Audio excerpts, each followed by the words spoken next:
teachers are alive. They're not books. They are the very living essences of nature itself. What a strange person. Unbelievably powerful supercomputer that's running our reality, and we don't have a clue as to how to operate it. So when maybe you or somebody else creates an AGI system and you get to ask her one question, what would that question be? What's outside the simulation?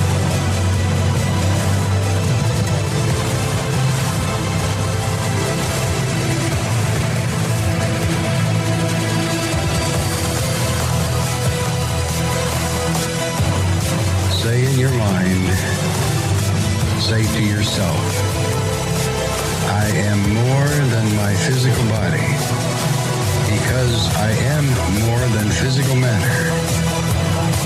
I can perceive that which is greater than the physical world.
Welcome to Lighting the Void. Broadcasting live from Daytona Beach, Florida. This is Lighting the Void, and I'm your host, Joe Rupe, and we are live on Fringe.fm, KTLK, digital broadcasting. Thank you for listening to the show wherever you're listening from. Hopefully you're listening on the Fringe FM app or TalkStream Live or the Paranormal Radio app or TuneIn. We also haven't mentioned this in a long time, but for some reason, if you don't have data, we also have a call to listen line at 701-719-3971. That's the TalkStream Live number. Our call-in number for tonight, if you want to call into the show, is 1-800-588-0335. And you can visit the show website at lightingthevoid.com. Sign up, become a member, make a donation. If you can, make a donation to the station to help out. Check out the roster, check out the new shows. And we're just having a blast, man. We're kicking off the spring and summer here. And I want to thank Juan Ayala for coming on last night. We started talking about Jack Parsons. And I want to continue that conversation, too, a little bit more. There's such a deep subject, or Jack Parsons. It got me watching Strange Angel again.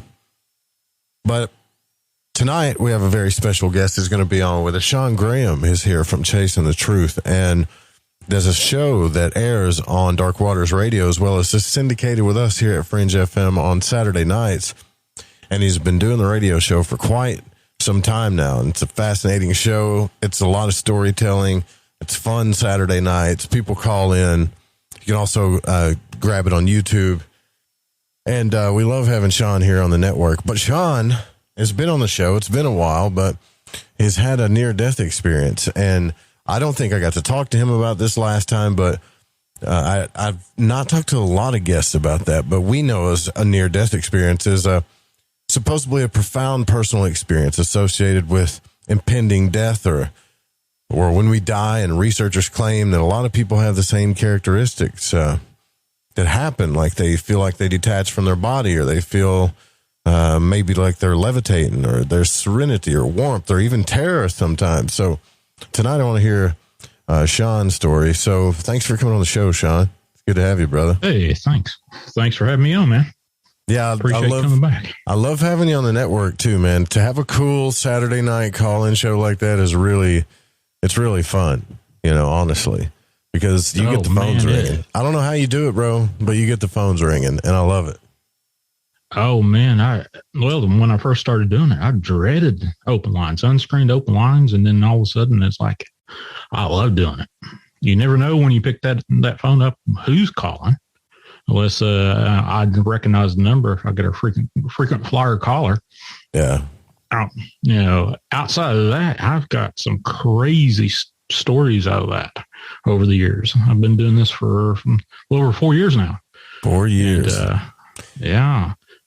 From maybe an abduction within 24 hours, an abduction over in North Carolina, High Point, North Carolina. Got one night, this guy called in and said that he was driving from the gas station. And then he saw this bright light. And then he wakes up behind the wheel of a car, still driving 40 miles down the road. And 2 hours later, without any tick off the odometer or missing gas. Really? And he called, within 23 hours, he's calling my show. That's crazy, man. Yeah. Then same North Carolina, different guy. His name was Levi. He was telling me that he was out on his work property with his girlfriend, winds up, shooting the breeze with a girlfriend. All of a sudden they hear this baby crying in the middle of the night where there shouldn't be a baby crying. So like in the woods or something? Yeah, back in the woods. That's so he weird. Gets up from the fire pit, wherever they were at, walks over, and he spooks these two Sasquatch with a baby. What? And scares the living crap out of me. Now, what got me on this story that says, okay, he tells his story the next day. Apparently, this was something had to do with TNG, Next Generation Star Trek. They worked on the Star Trek models and stuff there in North Carolina. He comes back, tells the story the next day. He gets fired for it. Wow. Well, that sucks. That's probably why people don't tell their stories, or they don't feel comfortable about telling their stories. I mean, whatever. Like, if I can't see firing somebody for that, that's so stupid. I've had plenty of people that have contacted me offline saying, "I'll tell you this story, but I won't be on the radio whatsoever because everybody will think I'm crazy." Yeah, I've gotten several of those. Yeah, for sure. But so here's the thing. Like, if you got to listen to this, you can go back and listen to the archives too. Most of your shows are on YouTube, right? Like, oh yeah. This is what, I mean, you and I are kind of into the same thing. Like, everybody's got their style of radio shows. But me, you, and Michael Strange, like, I love the call-in stuff, man. I just get to ranting so much. I think people don't want to call, but you're really good at it. Like, if you guys love a call-in show, you got to check out the Saturday night show here too, Oh man. Well, the thing of it that got me so nervous was if you got some trolls or something calls in. I love those. I love them. And every once in a while I'll get one that will call in and say, I can't hear you. And I'll get the second go around and say, oh, I remember this, block this person. That kind of stuff. Kind of slows down the rhythm a little bit, but it takes about 30 to 45 minutes to get the calls rolling in. And after that, it's just one right after another. Yeah. Yeah. So what? So here's all right. So let's get down to it. Last time I talked to you, I don't think I know you mentioned that you had a near-death experience, but I don't think we really got into it in detail. So you got to tell me, like, just start me from the beginning here, because I got some questions about this, because I'm so fascinated with what happens, like, after we die for some reason. I think about it all the time. Well, let's see, 68 days ago, I started writing about my near-death experience, and I can honestly tell you, I probably will be writing until the day I die about it. I had such a robust, extraordinarily, I spent lifetimes there. Lifetimes. When I woke up 9 days later in a different hospital, what happened was on November 27th, 2015. I was in a car wreck 7 days earlier, and this was the day after Thanksgiving. I wound up with necrotizing fasciitis in my left leg. So wait a minute. Hold on. So you got in a car wreck before or after Thanksgiving in 2015? Before 7 days before. Okay. Yeah, before Thanksgiving. And it was my fault. I was drunk driving, which I do not drive anymore. Did you get a ticket? Did you get a DUI? Oh yeah, I got a DUI and had to spend 7 days in jail, and went through the whole gambit of two years of supervised. I was under supervision for 2 years. Went through all that, paid all my I paid all my dues and stuff, junk like that. So everybody thinks drunk driving's fun until they get nailed with DUIs and their life starts to change, right? So. I can honestly tell you, my life has changed dramatically. Losing most of my left leg because of it. Yeah. Hell, I would have took that drunk driving, and even if I had to spend more time in jail to keep my left leg, I would have done that. So when did you hit someone? Did you drive off in the ditch? Like what happened? Here's the weird thing: there was an intersection. That I kept seeing something happen there for years and years and years. I was like, something's going to happen here. I just get flashes of deja vu. Yeah, deja vu for years. And that was the same intersection where, I cut across the lane of traffic and I hit somebody, but that somebody, didn't get hurt bad at all. Thank God. I was the one. Thank God for that. I was the one with the lion's share of the trauma. Obviously, the left leg and all that kind of junk. But for years and years, I would drive home, and that was the intersection I'd drive home from work through to get to my house. And I would see, flashes of there's something going to happen here. I'll be damned if that wasn't the intersection where I had this wreck that I caused. And I said this on my show for years and years. So did you have the near-death experience like directly after the wreck or in the hospital?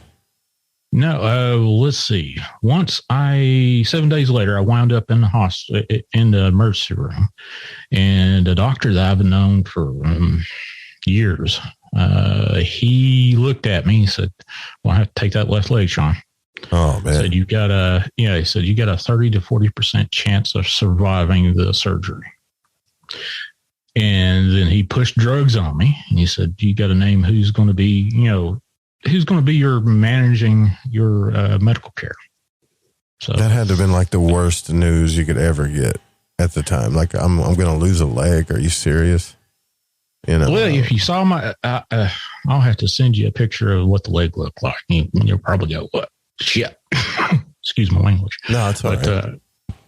So the leg looked like Freddy Krueger got hold of it. Oh my God. I have written great detail of what I remembered about that. I could remember putting my left leg up on the stretcher, and the thing just pops open. Okay, so this is all before you had the NDE, right? So you have to be going through some emotional stuff at this point, though. I would think. Well, I was in a lot of pain, and obviously, I was in systemic shutdown from having multiple infections. The necrotizing fasciitis, which is the flesh-eating disease, plus whatever else was piggybacking on top of that. Okay. So I was, I can barely remember some of that day.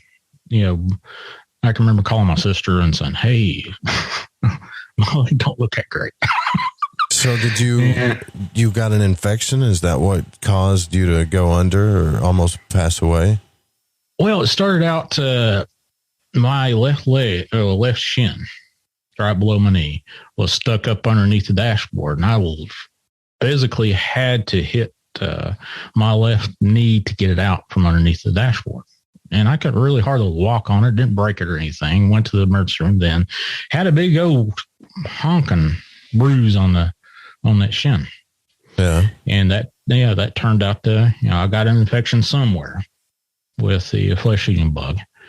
And the physician said, this is going to get a lot worse before it gets better. Yeah, just looking at it, it was deep bruise and had, went through the gambit of, is it broken or is anything wrong with it other than a bruise? And apparently it was just a bruise, a really deep bruise. And I kept that in my mind. For the first few days I spent with my brother. And then I went home after that. As soon as I got home, I could, kind of hobble around on the leg, but it got worse and worse to the point I couldn't stand on it. And then at that time, you had to go back to the hospital. Yeah, the infection got so bad that I can honestly tell you, I probably wasn't in any kind of decision making health from the infection because it was just so bad.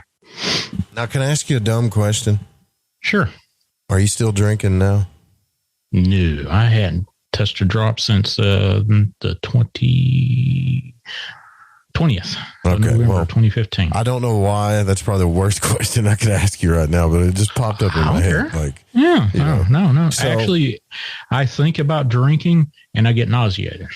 I would too after that, but stuff happens, man. And I think this is kind of, do you feel like before we get into the NDE, do you feel like this was like a life-changing experience that needed to happen maybe to wake you up from something? Or do you feel like it was destined? Because we all get those feelings sometimes,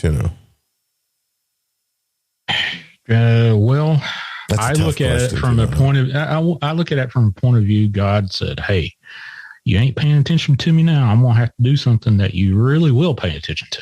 And it took a leg to do it. So there you go. Was it destined to do it? Just depends on how, what mood I'm in. I don't want to answer that question. That's probably my question because I fight this fate and destiny thing all the time. Like in my mind, I'm thinking, you're a good dude. You are, man. You're like one of the best people I know, Shawn.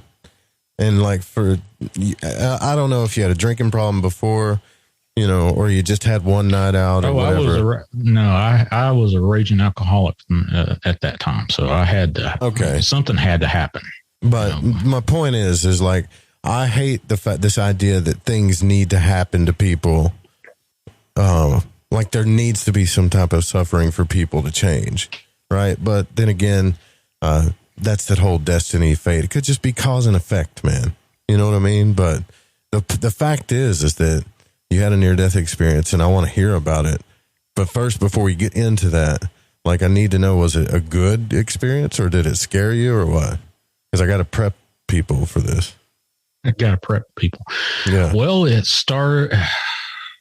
Well, since it's 69 days in or 68 days into writing this, I ain't even scratched the surface yet. Where are you writing it at, by the way, so people can go check it out? Well, I'm not blogging. I'm blogging, basically what I'm writing about over on my YouTube page, Chasing the Truth, Shawn G. Yeah, I'll do a daily, this is what I wrote about, summary kind of deal. And there's 68 days of that. I look back at that, and we'll have to get into how I perceive time now after the near-death experience. It's just wild how I perceive time. But, 68 days of me writing day after day and 200 some pages into it. I haven't even begun to tell a story. Sure. I think I'm going to have multiple books out of this thing. Good. That's great, man.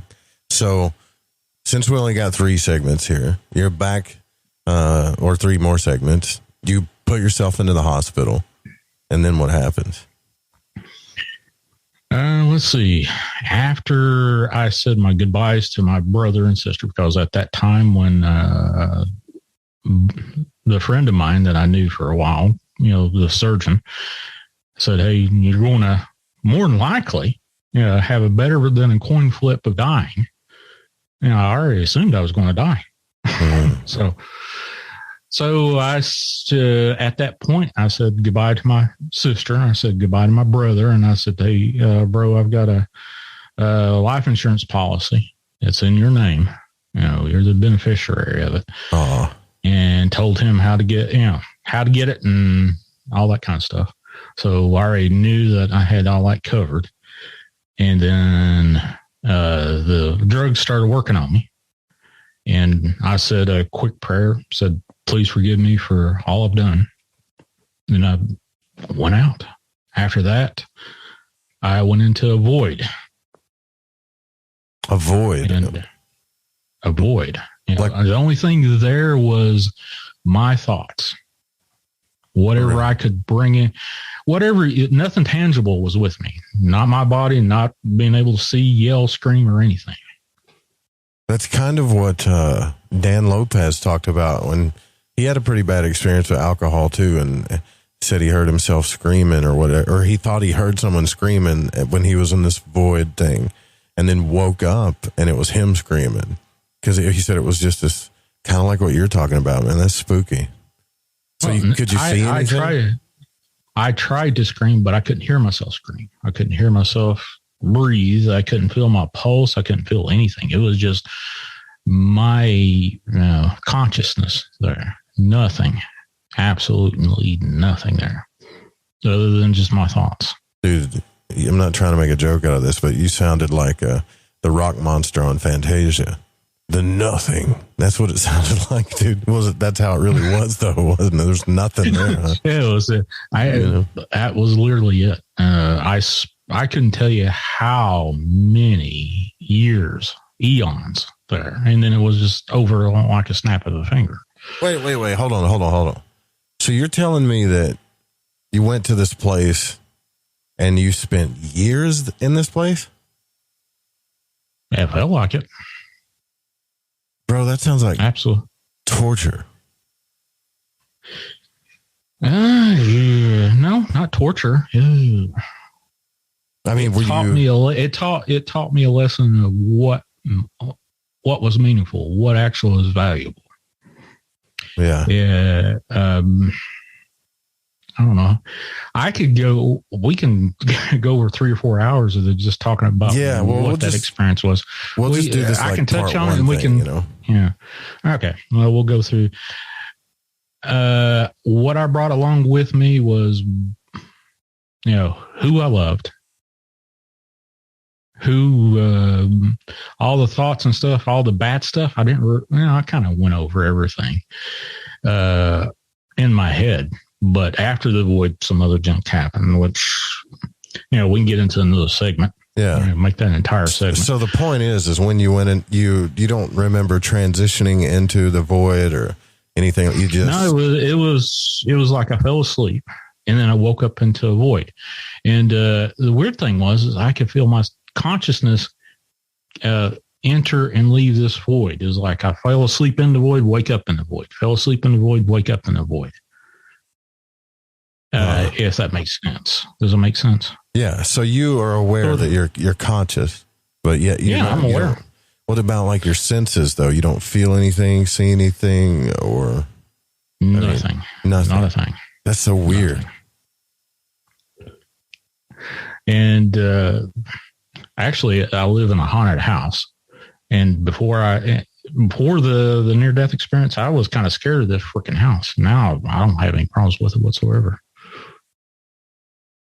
So yeah, well, I can imagine after going through something like that, man. So okay, all right. So we got to take a break here, but I got questions, and I'm sorry, but I'm so fascinated with the subject. I get overwhelmed. You can jump in. You don't, take the gloves off and ask all kinds of questions. I've got a pad and a pen here, just in case you remind me of a memory I haven't remembered yet. Okay. Well, you know what I mean. Like, how you ever get really excited about something and you get overwhelmed and you don't know. I'm giving you carte blanche to ask any question you want to. Awesome. So you guys heard it, right? In the void. That's a weird place to be. And we'll probably open the phone lines up to maybe. Yeah, sure. I don't know. I got a lot of questions here. But give everybody your links to the show too before we go into the break, because I want to make sure everybody knows how to listen to your show? You can listen here on Saturday nights, but where else can they listen to it at? You can over on the Dark Waters on the YouTube on Saturday nights. Dark Waters. Let's see, where else?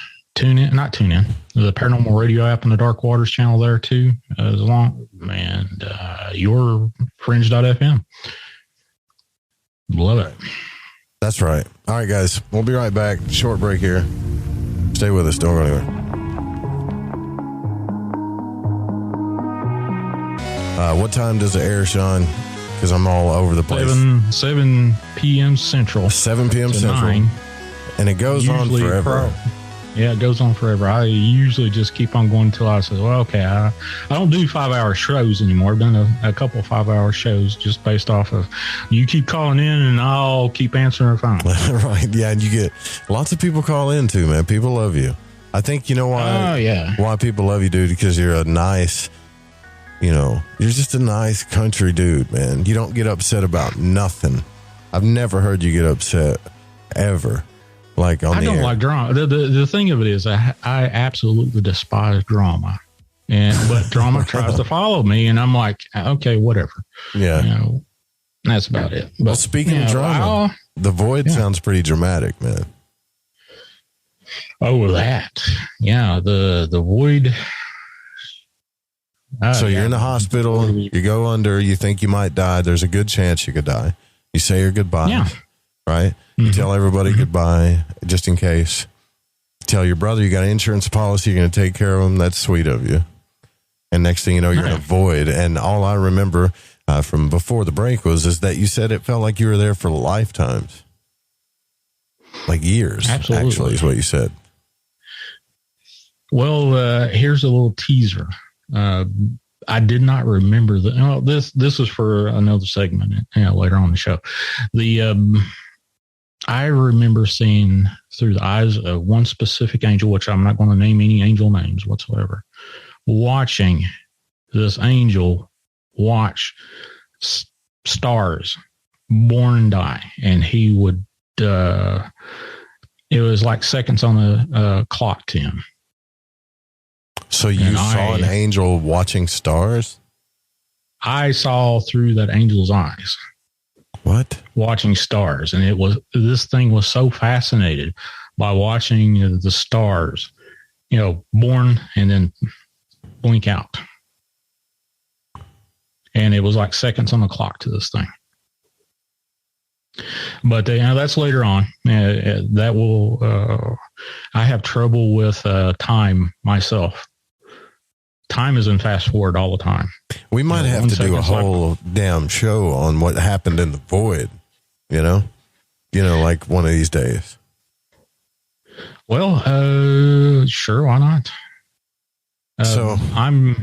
It depends on do you want me to go down whatever? No, I want to go through what I want to do is go through the experience that you had, right? I don't want to spend too much time on, because we don't have a lot of time, but I want to go through the important stuff, step by step. And then like when you come back, I'm sure we're going to get questions from more people and we can do shows. But this void, the experience that you had in the void was pretty profound. It sounds like. Oh yeah. Yeah. The one thing I can tell you, I was never scared. Right before I went in, closed my eyes, you would think that, you should be literally having a nervous breakdown. Yeah, I would think so. I wasn't. I can quite honestly, God help me, I was not nervous at all. It was like, okay, oh boy, this is it. What's on the other side is coming up. Do you remember having emotions at all? Other than just being emotional, talking to my brother and sister, saying, hey, this is probably the last time I want to talk to you. But when you transferred into this place, did you feel anything after? Like feel anything? Yeah, I could feel love. I could feel hate. I could feel all the gambit of emotions that you could possibly take with you. Okay. You have here. So yeah, absolutely. That's all I had.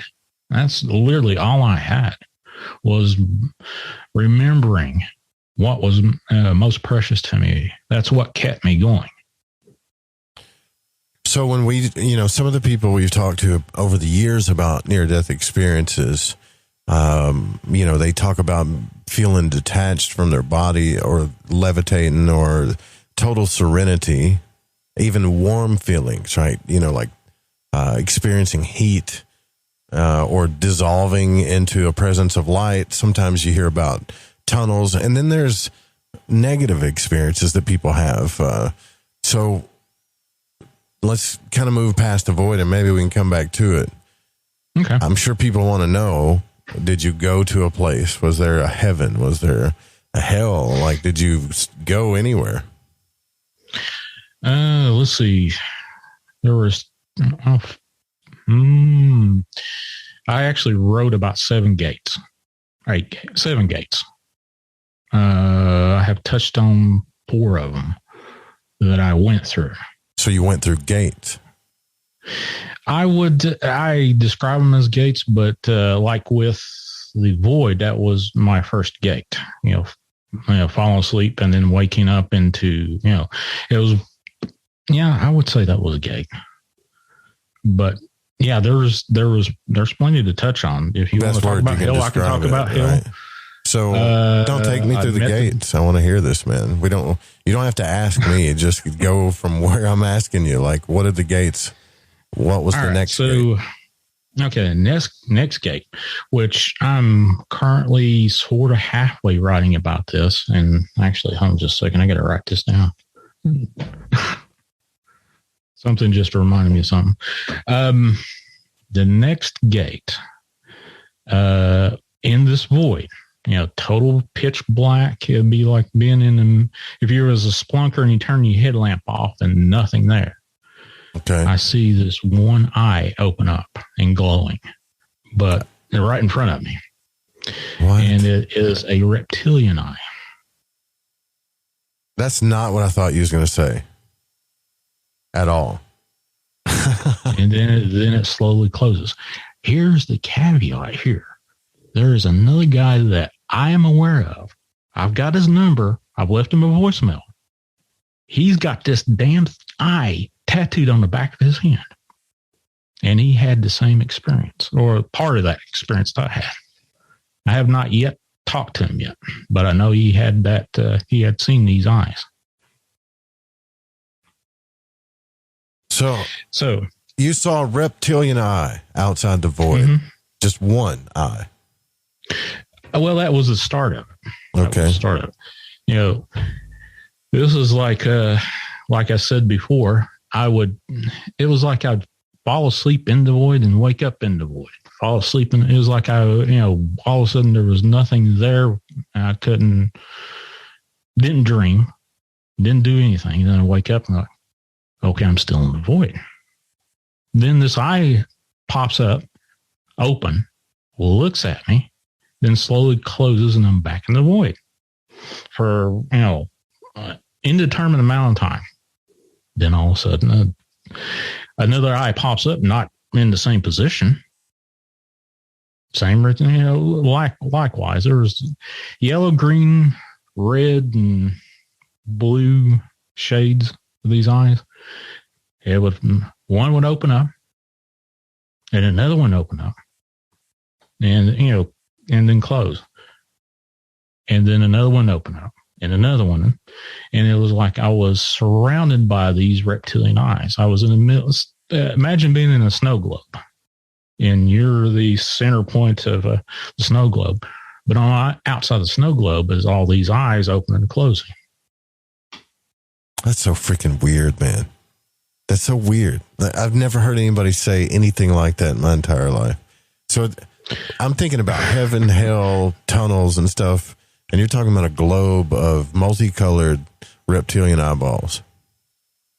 Well, then after, I'd say by maybe a couple dozen of them, I didn't sit there and keep count when this actually started occurring. I started hearing inside of my head, or being presented with a life review, well, not exactly a life review. It's like I'll pop back in. The first story that I actually ever wrote, the very first sentence was being back when I was 5 years old on a train track in a little coal town called Dunbar, Virginia. When I was 5 years old, going down this train track to a little feed store to pick up something that my aunt said, "Hey, Shawn, go down there." And I thought I was a big ass little boy, 5 years old, going down a train track about maybe 50 yards to this little feed store. And the memory, which I wrote about, heck, that first day I wrote like 15 pages on this one memory. And as I was walking down this train track at 5 years old, I see this little bent bottle cap, little Coca-Cola bottle cap. I described the bottle cap in the writing, bent, and you can just see the little rubber seal on the inside. I pick it up, and all of a sudden, this alien-like voice says, "Why'd you pick that up?" So it sounds to me like you're being taken through a moment in your childhood, and these entities or whatever they are asking you why you did certain things. Right, it sounds like. It went on forever and ever, and then at that point I was like, okay, since that's such an intimate, I've never told anybody. Hell, I didn't even remember it myself until the near-death experience.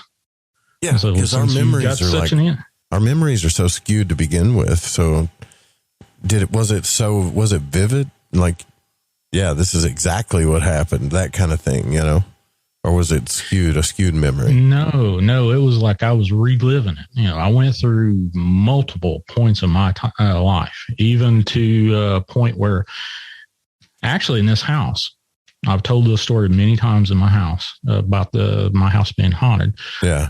There is a little haunted. There's a little lady upstairs that haunts this place. Well, I don't want to jump around too much here. So what happened? Anyway, I went through the bottle cap. Yeah. Well, actually, that first one was that was the first story I had written in the book, or about the book. First few pages that are ever written about the near-death experience. Yeah. And that was actually what caused me to stop this particular, I would say onslaught, maybe, or just stop the eyes from asking me stupid questions. You were in control of. So when did you become aware that you could stop it? They were in control of it, or you were in control of it, or can you explain it at all? Well, I was literally a void up until the point where they started, with the eyes open and closing.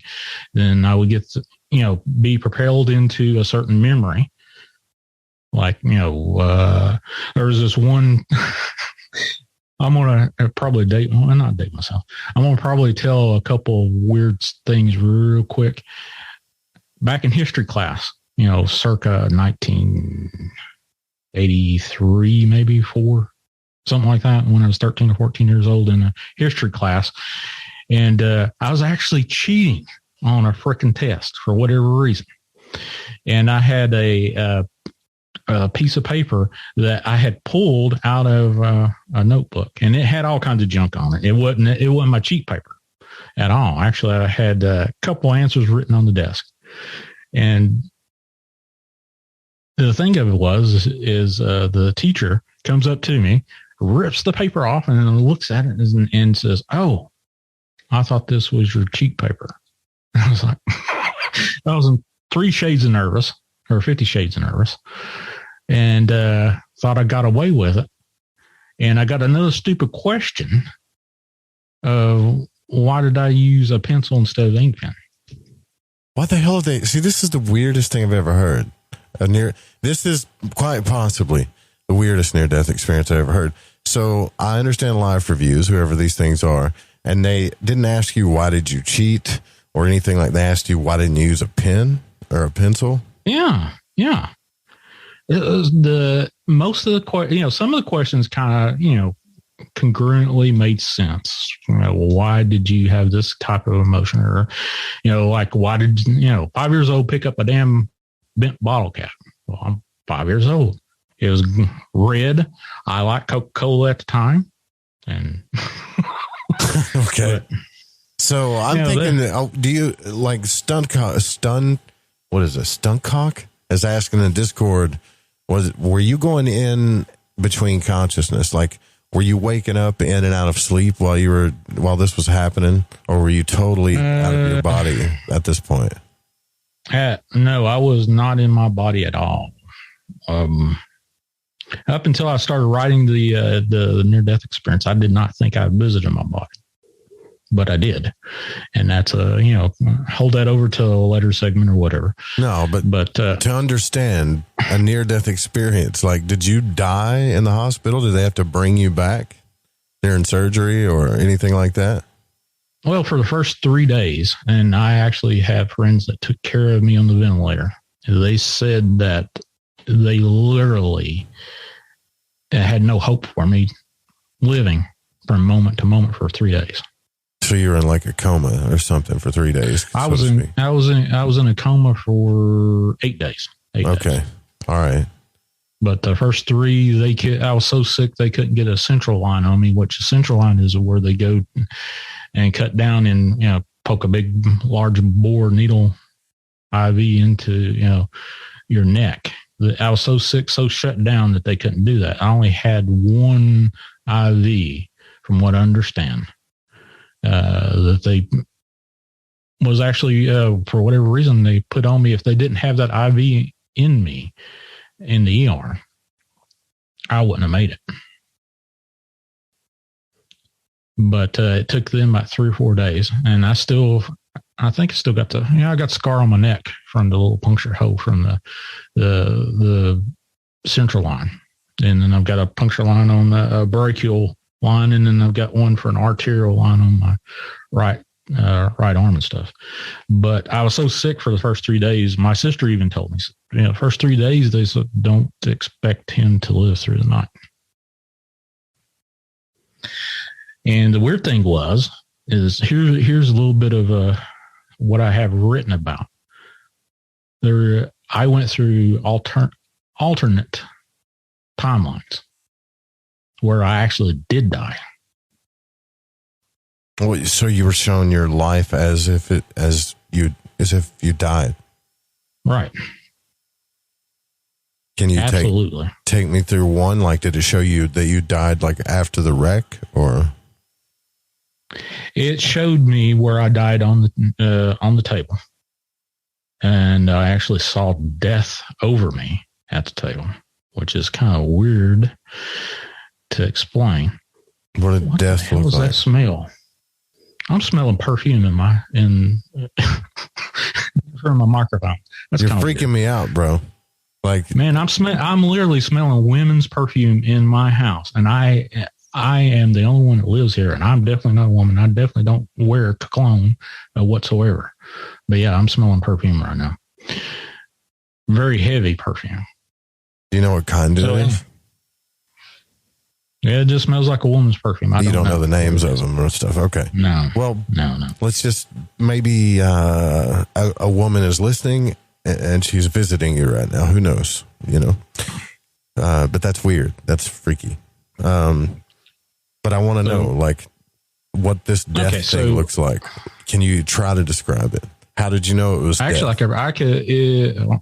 I have in my blog, the blog type thing I do over on my community page on Chasing Through Shawn G on the YouTube. I actually wrote probably a few weeks ago saying I actually saw death's face, and I can sketch it.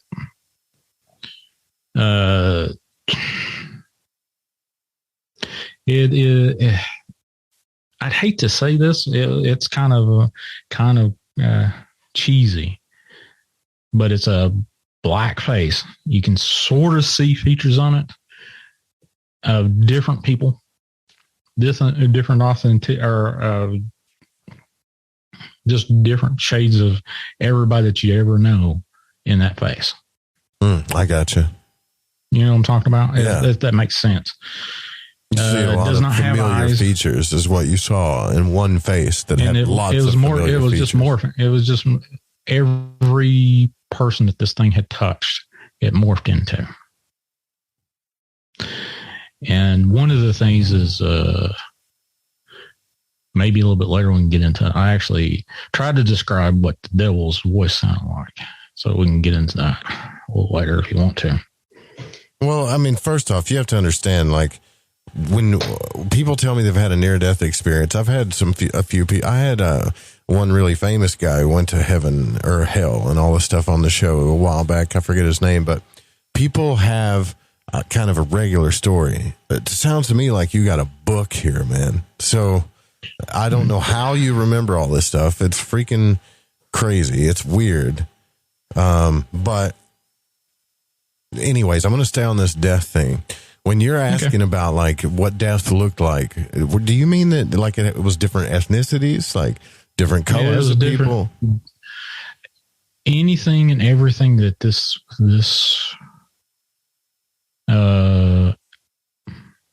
entity, I guess it would be easy to say, touched. It just, I could see it was like a Rolodex. 1 minute, 1 second, it would look like somebody from Japan. Next minute, it was like somebody down the street from me.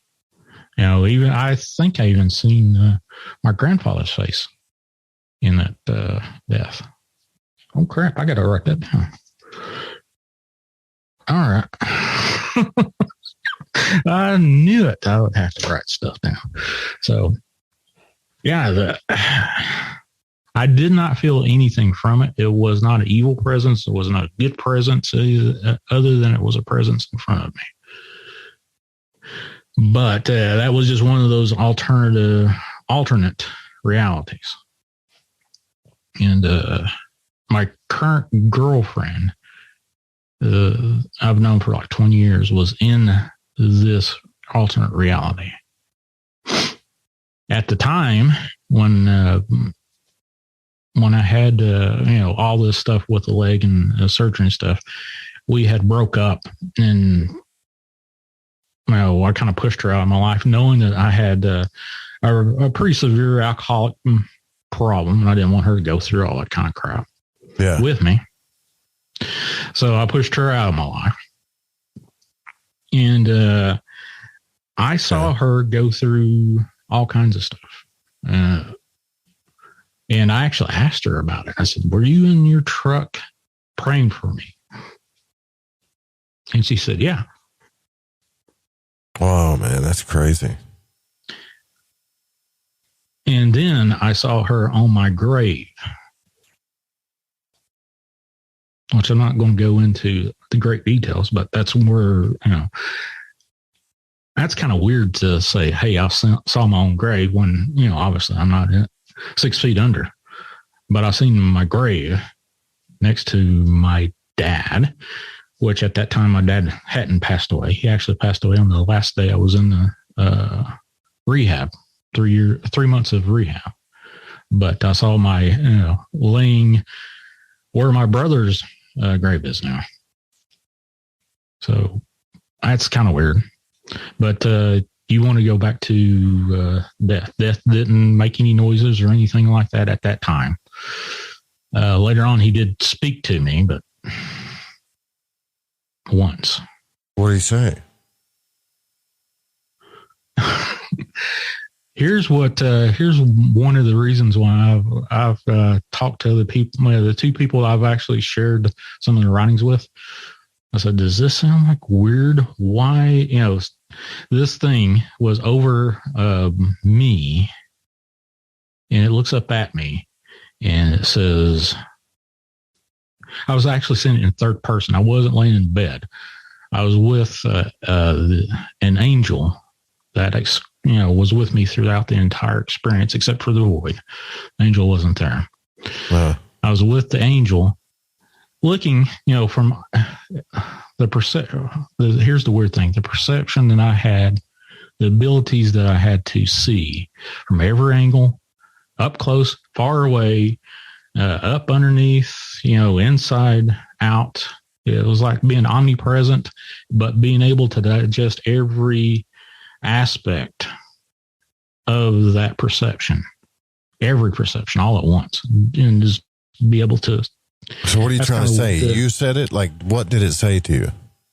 Oh, what did it say to me? It looked up at me and said, "It's good to see you, brother." That's what death said to you? Mm-hmm. And I wrote it, and I was like, okay, am I tripping here? Did I just... Okay. And that's the weird thing. And I hate to get that. Do you think, just hear me out. I'm not saying any of this isn't real, because it sounds completely real. But do you think that it's possible that your brain was, did they have you on any medications while you were under, like any type of? I'm sure. Okay. So what I'm saying is, yeah, man. It sounds to me like you gotta remember, I was, not only, I know some of the procedures that they did on me while I was on the ventilator. You worked in the hospital too, so you know a little bit. Yeah. So I was on multiple drugs, not only for infections, viral, sure, everything that you could possibly get. And plus they were keeping me under medically there after the first 3 days, 4 days or whatever. They kept me under. So I was actually, when I woke up, about 2 months into the hospital stay, I literally did not know that they had a fentanyl patch on me, on my back, or wherever they had it on me. Oh, man.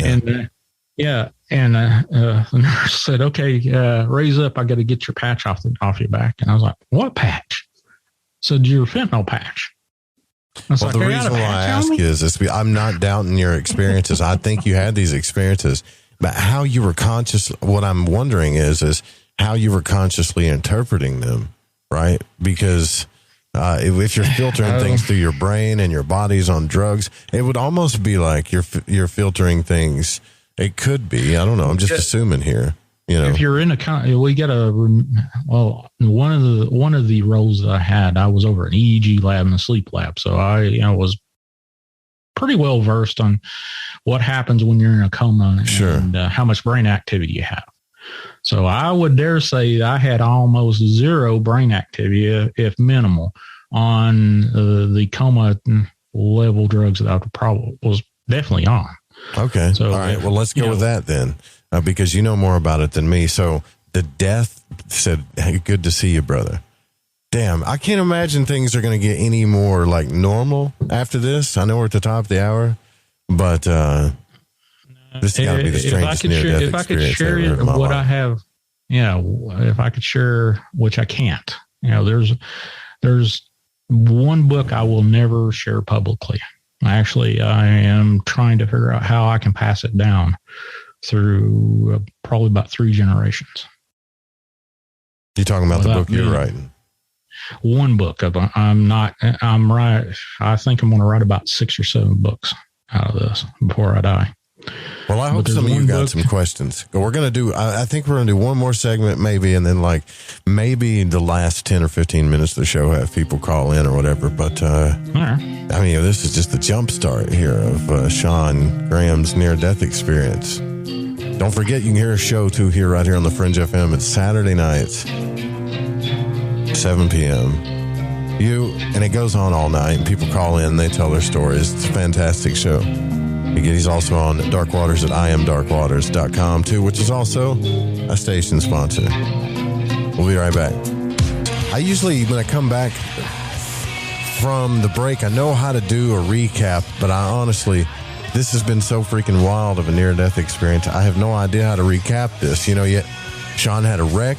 He lost part of his leg. He had to go back in the hospital from an infection, slipped into a coma, thinking he might die, and has seen reptilian eyes, had some life reviews, seen this weird thing that he's calling death that I've never heard anybody explain it like this. Shawn, I think we're gonna have to do a few shows on this, man. You know, I don't want you to spill your whole book into this thing, but just let's go from here. Like, what about love? I've been talking about this for 4 years. I don't think a few shows is going to even. It ain't even going to scratch the surface. All right, so let's talk about love, right? So when I die, right, I think about, well, when I die, the stuff I think about when I think about death is like, am I going to be with the people that I love, right? Or am I still going to be alone? Am I going to disappear from all recognition and any records of me ever existing? You know, things like that. Did you get any answers about this stuff? Yeah, absolutely. I definitely saw where all my family were that had passed, all the loved ones that had passed, friends, family, you name it. I knew where they were. Did I go and visit them? No, but I knew where they were. And it was, if you remember the perception thing, I could be anywhere I wanted to be. Here's the one thing I think about not constantly, just about every day. The angel I was with said, all you have to do is realize you're there, and you're there. So I could be anywhere just with a mere thought. It kind of sounds like astral travel or out of body experience or somewhat like that. Can you tell me about this angel that was with you the whole time? When did the angel show up? Well, the Coca-Cola bottle thing, the story with my 5-year-old version of myself was actually what sparked the change, which, this this is a little bit weirder than the rest of the stories. So at that time, when I got that question, why did a 5-year-old boy pick up a freaking bent Coca-Cola bottle cap? I got pretty freaking mad. I said, why I said, this is the afterlife. Actually, I screamed it out. I said, this is the afterlife. What the F is going on here? What in God's name is happening? If this is the afterlife, why are you asking me about why a 5-year-old boy would pick up anything? Bottle cap, a rock. Yeah, that doesn't make sense to me either. Like, yeah. And at that time, I was still surrounded by these eyes that were blinking in and out. All of a sudden, all the eyes went away, except for two, off in the distance, attached to a reptilian body. Wow, that's weird. Well, I've written about this 3 times. Actually, I've actually written about this 3 times. I keep adding to the story once I remember a little bit more about it. So this thing was floating in front of what I perceived as a big, huge opal, about the size, probably about 25 feet tall, big enough, about a mansion door size, double door size. And the opal shimmered like it, the pearl coat on a white car, on one of the sports cars. You pass by it, and the reflection will change the that kind of thing. But it was just swirling around, like in a swirl pattern of like a galaxy. Gotcha. I gotcha.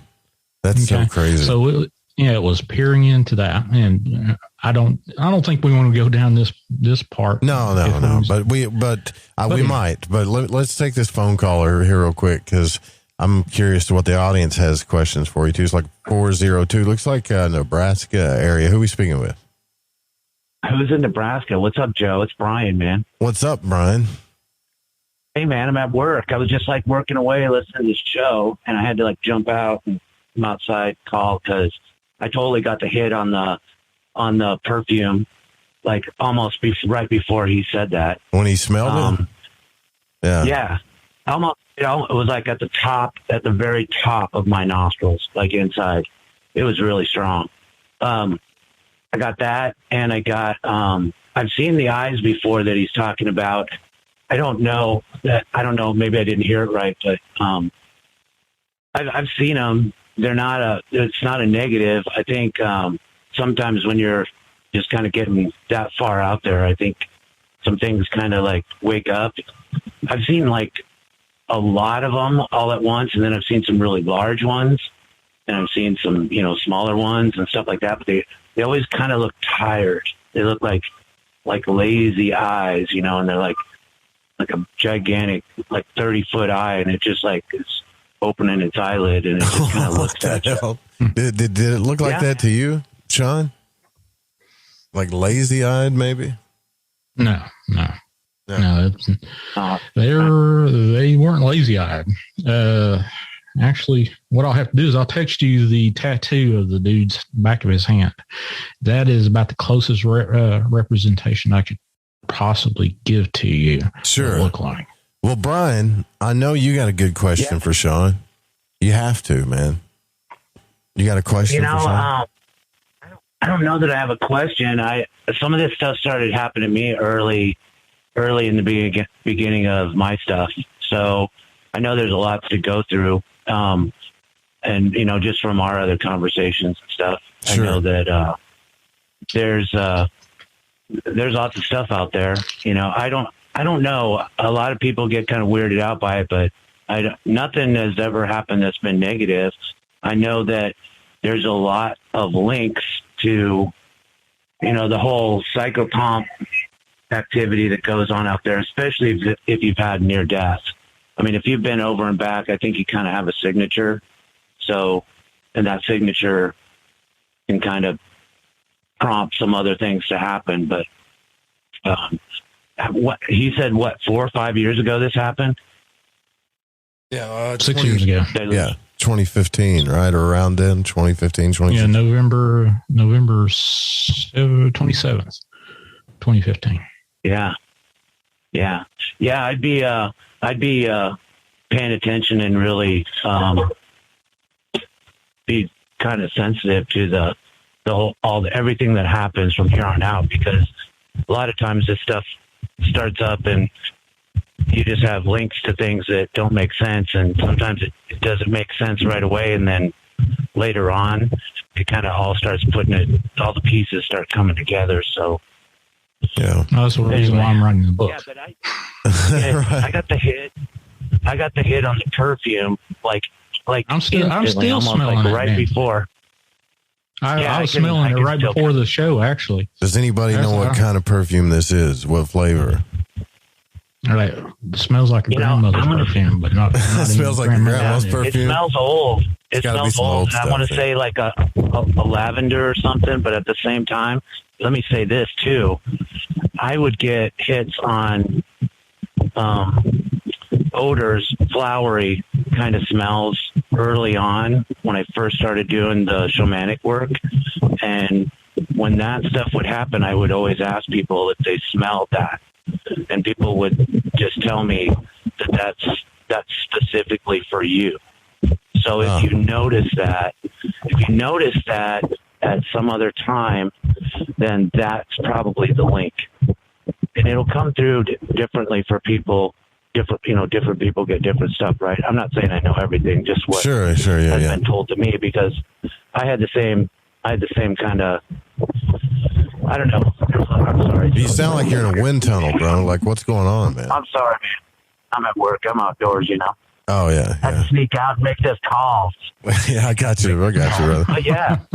Well, it's good to hear from you, man. Got me all excited. Well, you should call into Shawn's show on Saturday nights and when he gets to talking about it, man, because I feel like you guys could talk about some cool stuff. But yeah, that's pretty loud, brother. It's cool that you called in to work, though. Right on. Yeah, I think, and as far as the whole link to, you know, the afterlife and all of that stuff, I think it all starts filling in. And once you've mastered, I think once you've kind of, I don't know if we ever master it, but once you get it all kind of sorted out with yourself, then a lot of things start coming in, and you're able to actually do this for other people that are over there. Whoa. And you'll get hits on that. So, all right, I better get. All right, brother. Thanks for the call. Yeah. Appreciate it, bud. Yeah.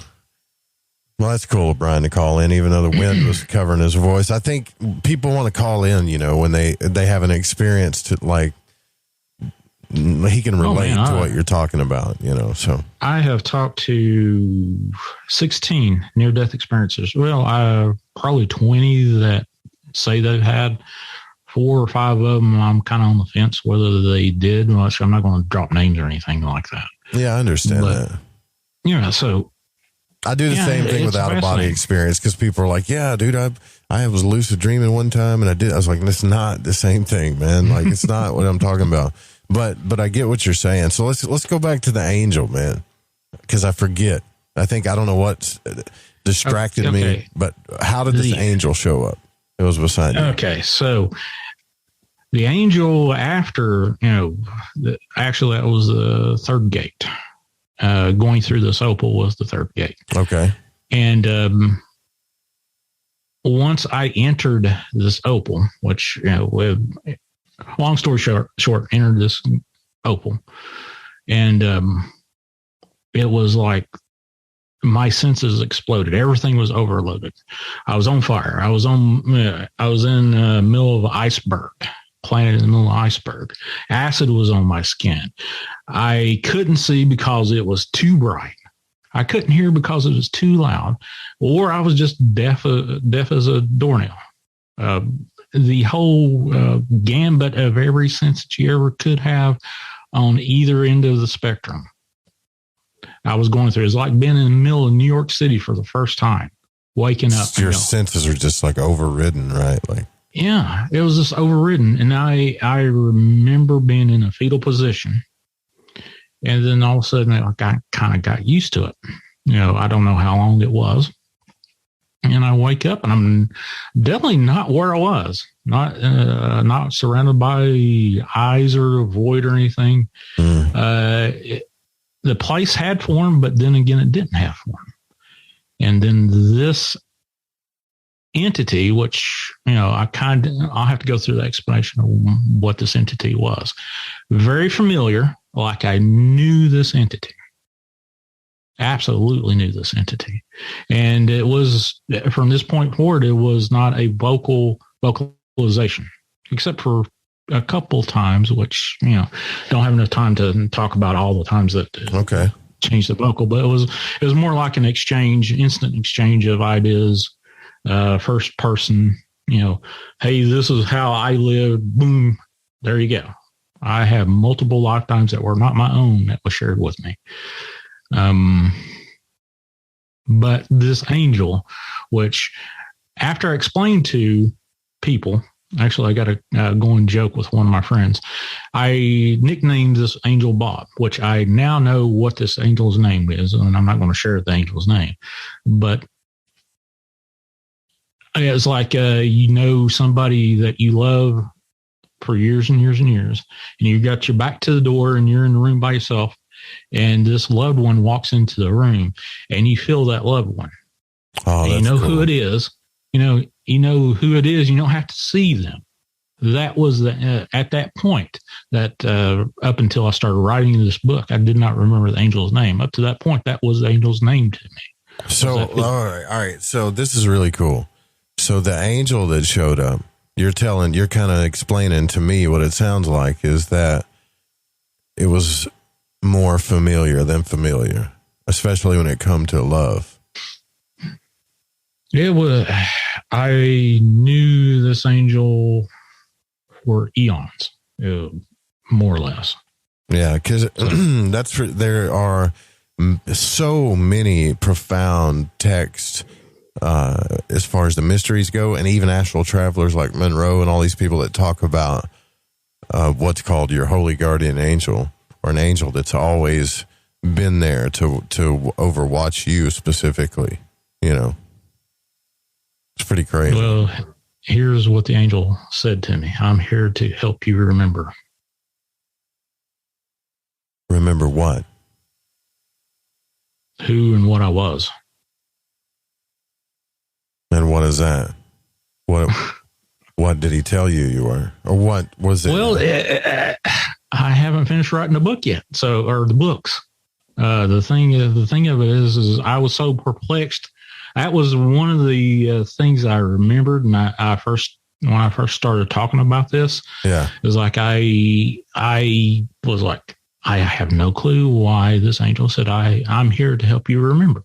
It's like, well, I'm here to, get you used to being in heaven. That would be a simple, easy answer.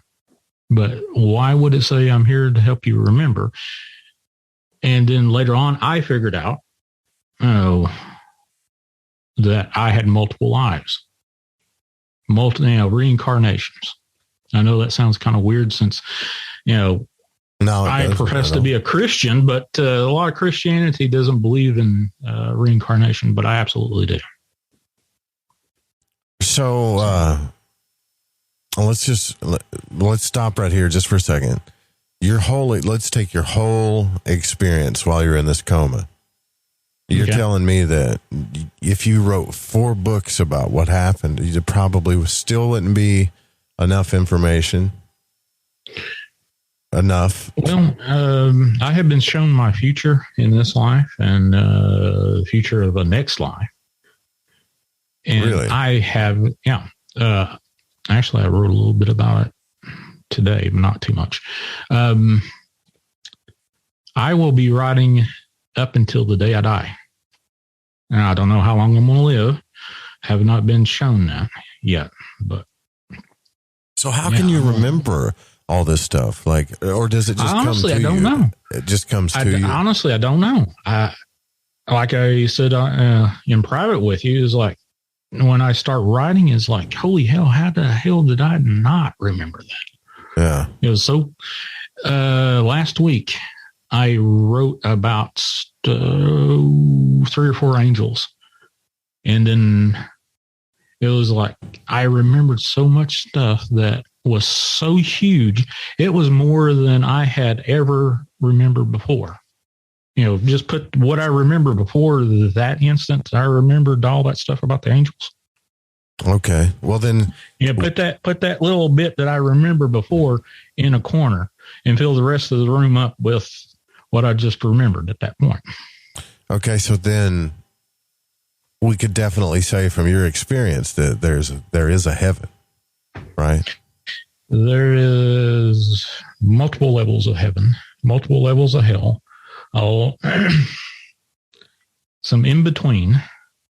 I honestly think that, I'm not trying to say that the Bible or any kind of holy text is wrong or anything. I think it's more or less a highlight of humans' experience with God. It's a highlight and saying, hey, I had this vision of heaven, or I had this experience with whatever, and that was their highlight. That makes sense, actually. I mean, it has to be deeper and more complex than that. And honestly, now that I think about it, I have listened to a lot of near-death experiences, and a lot of them say the same things. But to me, this sounds a bit more realistic in the sense of out-of-body travel, because it's just wild. So just so we can recap here, we know your perception isn't the same as far as your ability to perceive things. Like you were able to perceive things from all angles, and your view of time has been skewed, right? Like, right, absolutely. It's even skewed time now, isn't it? I would think. Yeah. Well, let me explain what the time exists there on that other side, but it doesn't have the hold that it's incrementally progressing forward here. Always ticking forward.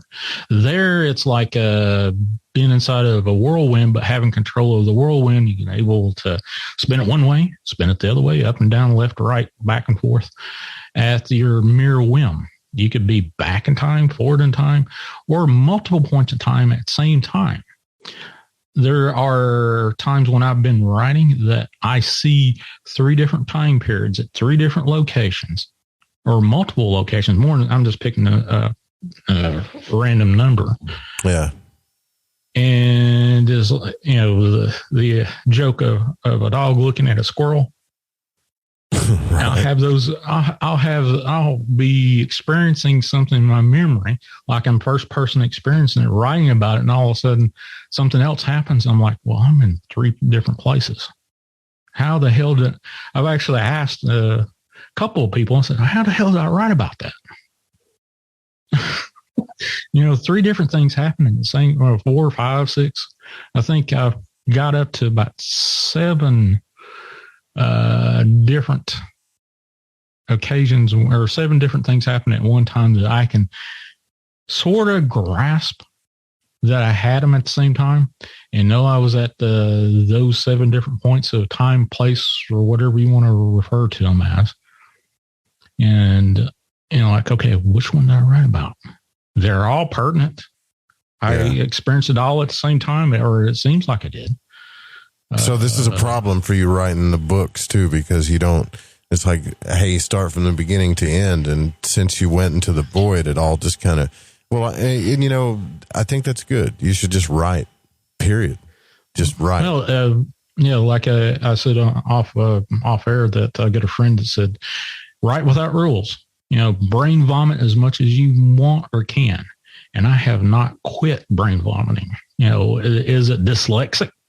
Hell yeah. I look at the files that I've got.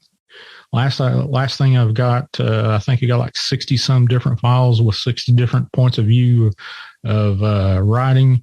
Each one of them could be 1 page up to 50 pages of text.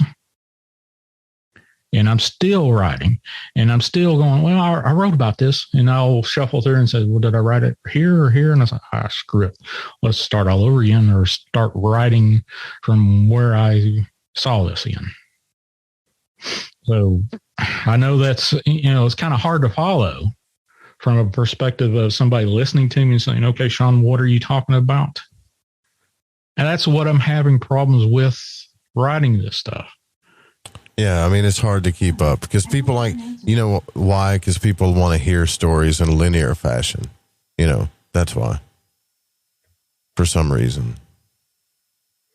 Yeah, that's the hard part, because I was before I started doing these open lines and stuff, occasionally I will just sit down and start doing a podcast or a live feed or whatever and say, okay, I'm just going to talk about my near-death experience. I've done that half a dozen times and talk 2 hours, 3 hours straight in a row, not take any calls, and just keep on, say, okay, ask me a question.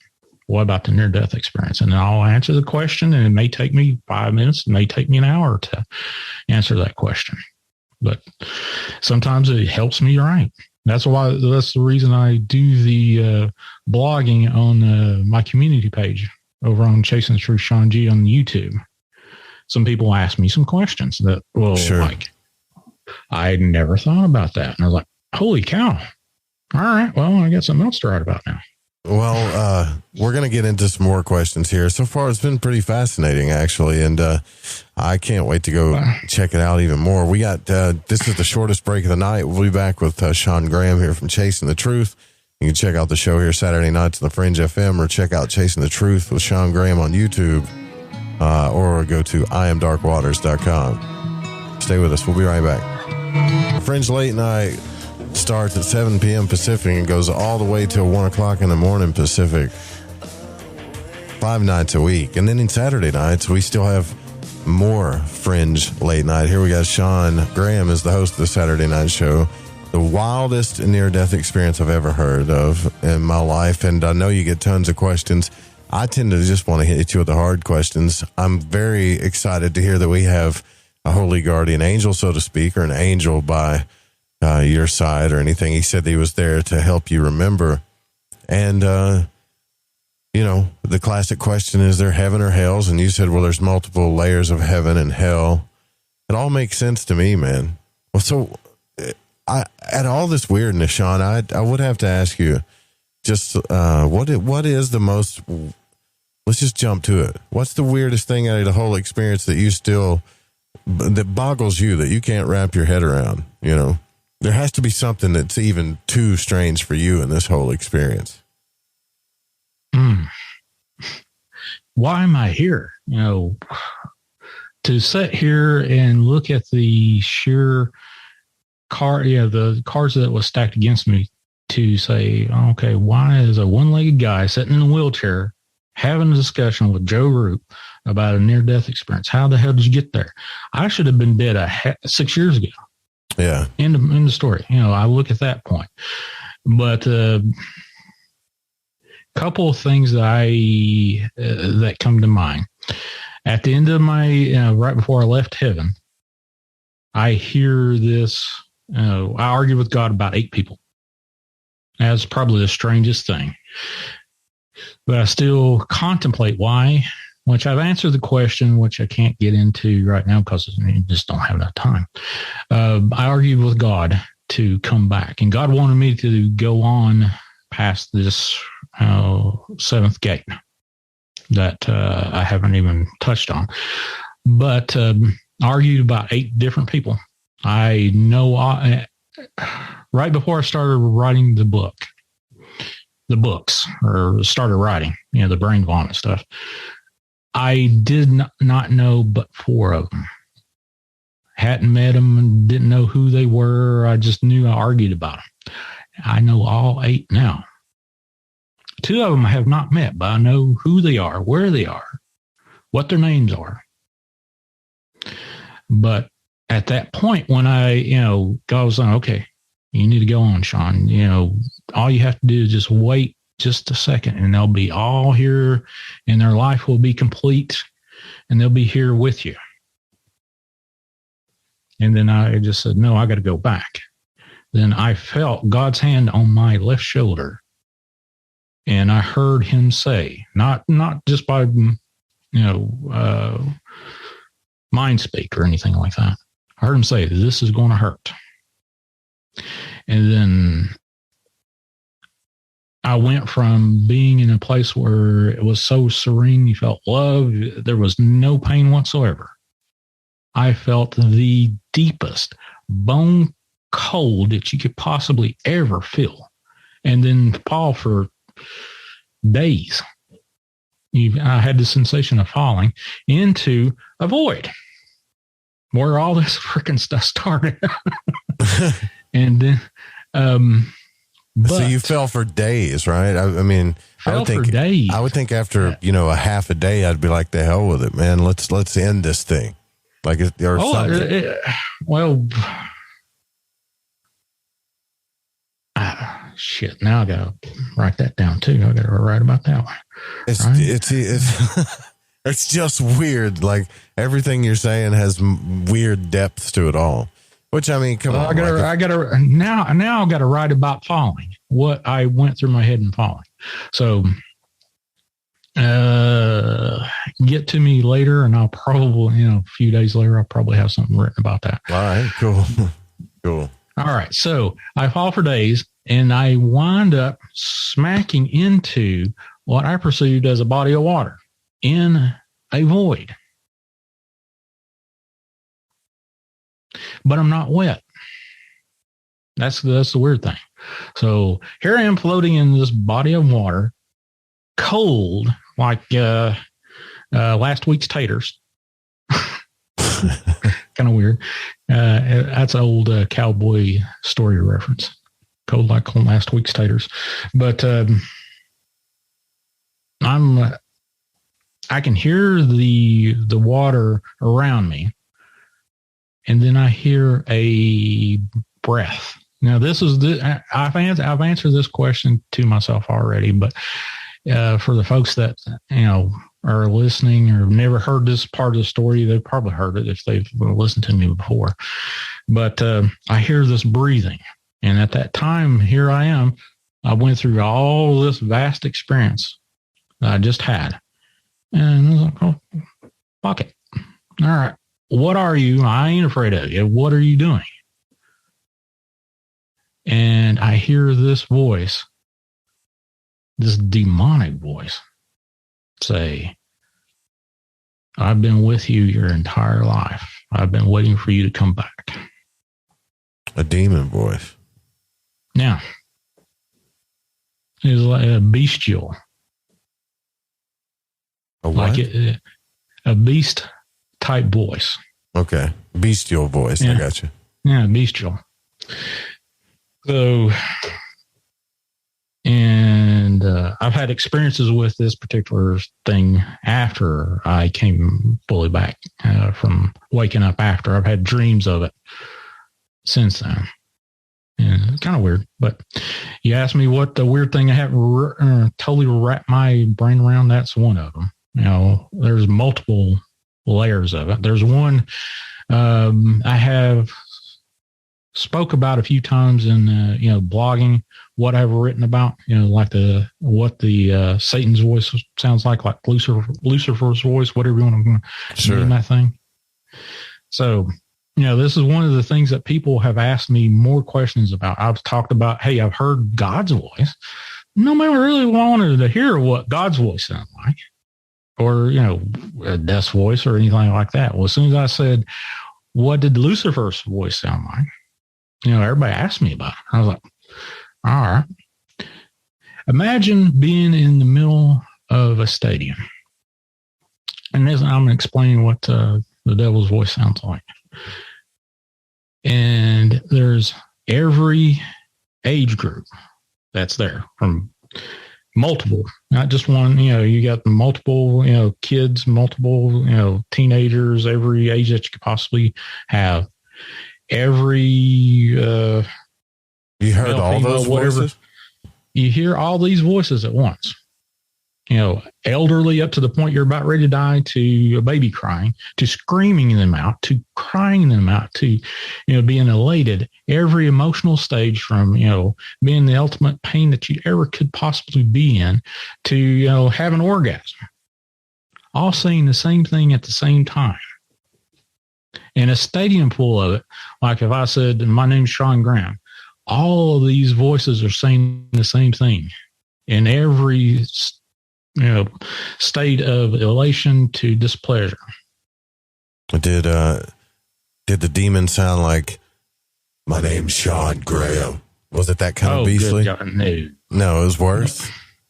No, I'm talking about the Lucifer's voice, not the beast voice. The beast okay, I got you. So Lucifer's voice sounded like all the voices.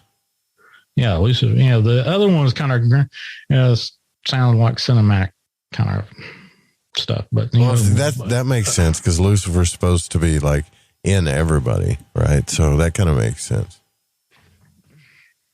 This is the trippiest stuff I ever heard, bro. I've done over 800 shows, and this is by far the trippiest and craziest thing I've ever heard. You realize that, right? Well, I hope I'm being a little bit entertaining, but it's not.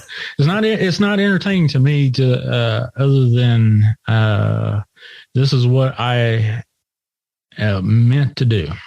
Actually, right before we came from break, I was telling you what kind of funk I was in. Didn't break until I said, yes, God, I will start writing. I thought, part of my,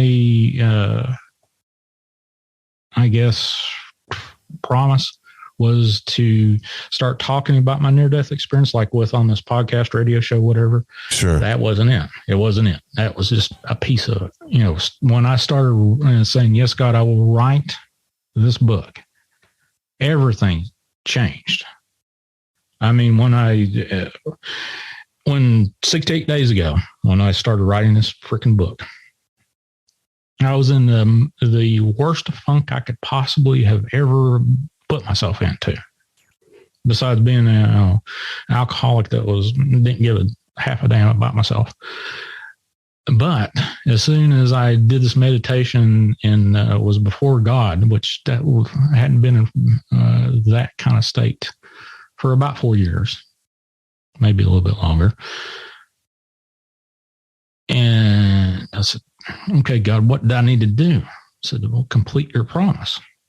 I said, well, I'm doing this podcast radio show. What do you want me to do? Write it. Is that what you want me to do?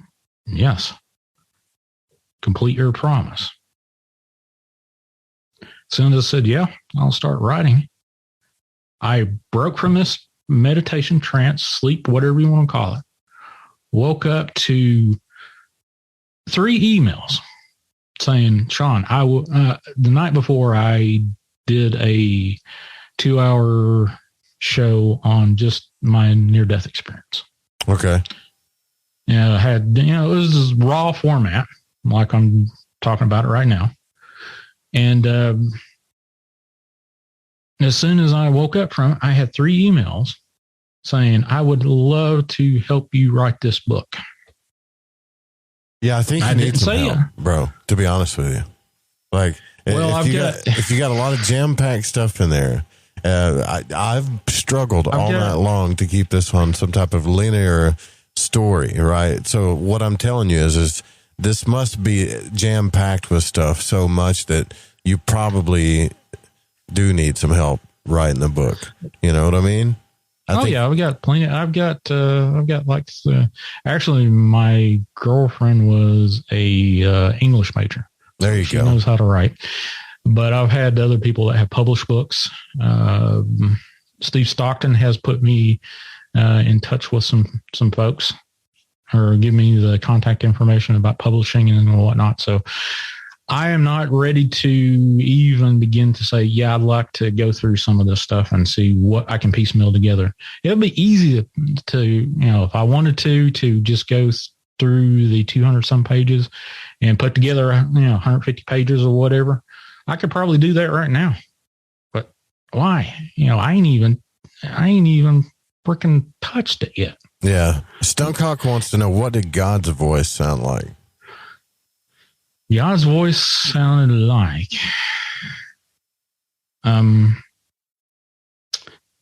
nature. Like nature. It's about everything that you could possibly, the silence of nature, the birds chirping, roaring, animals, you name it. All, it sounded more natural. It did not sound like it was pushed through something. It was just like everything reverberated that was around you. That's what God's voice sounded like. Gotcha. Okay. And now, have you ever had anybody come to you, Shawn, and just say, you know what? I think you're completely full of it. Yeah. I had a guy that I interviewed about 3 years ago about some pyramids and stuff. And I told him about it. Said, I don't believe that you had this experience. I was like, all right, no big deal. At least he was honest, right? At least he's up front. Yeah, I was like, all right, no. And I've asked this question, and a couple other people have asked me this question. So what if they don't believe in it? I said, well, here's the caveat here. I'm writing this for 2 people that I have not met yet. The rest of the people that will read the book besides those 2 people, okay, I'm writing this for 2 people. Well, I can't, Shawn. I can personally say I can't wait till it's done, because no matter the 2 people that you're writing to, I want to hear it. I want to read this thing. Although I'm a little creeped out, to be honest with you, about a few things. Everything that you've been through so far that you've talked to us about seems a little just insane in a way, especially the time slips. I've always wondered what it would be like. I've heard about this happen before too, when people have near-death experiences, or they go out of body, or sometimes people smoke salvia and it happens where they're gone. They feel like they're gone forever. But when they come back, they were only gone for like 5 minutes or something. To me, that's a weird phenomenon that I don't understand yet. It's really freaking me. When I woke up from this coma in another hospital, in another city, in where I spent 3 months of my life, kind of recovering from having my left leg amputated twice, actually. Had a below the knee and an above the knee amputation. I woke up, and the first thing comes out of my mouth, how long have I been gone? And one of the nurses, one of the nurses said about 10 days. And I honestly thought I should have been a 80-year-old man, at least. Yeah, I felt like you've been in coma for years, huh? Yeah. When they said 10 days, I said, I can't believe I've been gone that short of a time. Then, I was under evaluation of a new physician. So they, had me off of the drugs that I was on, wherever, the ICU place, wherever I was before. So I was in a ton of pain. And then these nurses started praying over top of me. Kid you not, swear to God, they started praying over me. Oh, that's awesome. So, I've actually wrote about that, which I need to write some more. That's really comforting to know. And, we only have a couple minutes here left too. So, I want to thank you for coming on and me answering these questions, Shawn. I know you kind of preempted me too. You're like, man, there's so much. It's not real linear. I'll try my best. And dude, I think you did great. I wish I had 12 more hours to ask you a lot of questions. However, if people want to hear more, they can go to your YouTube channel, right? They can listen to the show on Saturday nights. They can check out some of you. Actually, I've got three shows. I do a Saturday night show over on the Dark Waters and the Fringe.fm. I've got one I do Wednesday night. It is more like copy and paste of the Saturday night show, but same format. And then Friday, I do a different type of show where I've got two co-hosts that are both psychic mediums that I call Southern Supernatural. Southern Supernatural. That's pretty cool, brother. Oh, yeah. Two wonderful ladies, Tina Bice and Danielle Borzan. Both fantastic ladies, both very gifted. Wonderful to talk to. I call them my sisters. Incredible insight these two have. So it's crazy that all this is coming together. It's coming after I started writing this book. My life changed dramatically, like night and day. So hopefully, if you want me back on, I can talk another. Yeah, we'll definitely have you back on to ask you some more questions about it. And I do want you guys to go check out Shawn's show or his shows. You can also go to imdarkwaters.com to check them out there too. And stay tuned. Coming up next is the Secret Teachings with Ryan Gable. His show tonight. Y'all ready for this? If y'all deep late nighters, is Cultural BDSM 3 safe word. Yeah. So you get that to look forward to. We'll be back tomorrow night, same time, same channel, right here on Fringe.fm. Good night, y'all. Sweet dreams.